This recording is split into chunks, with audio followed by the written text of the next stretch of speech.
ভারতের একজন বিখ্যাত চিন্তাবিদ কৌটিল্য, অপর নাম চাণক্য এবং আসল নাম বিষ্ণুগুপ্ত।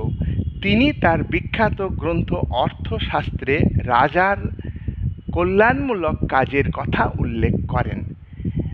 কৌটিল্যের মতে রাজা জনগণের নিরাপত্তা বিধান করবেন, রাজা দুষ্টের দমন করবেন, রাজার সঙ্গে প্রজাদের সম্পর্ক পিতা পুত্রের মতো সম্পর্ক। কোনো প্রজা বিপদগামী হলে তাকে বিপদের হাত থেকে রক্ষা করবার জন্য তাকে শাস্তি দিতে পারেন। রাজা সবসময়ই প্রজাদের কল্যাণে ব্যয় করবেন। রাজা ব্যক্তিগত ভালো মন্দ, ব্যক্তিগত সুখ সুবিধা বলে কিছু থাকতে পারে না। প্রজাদের সুখেই রাজার সুখ। প্রজাদের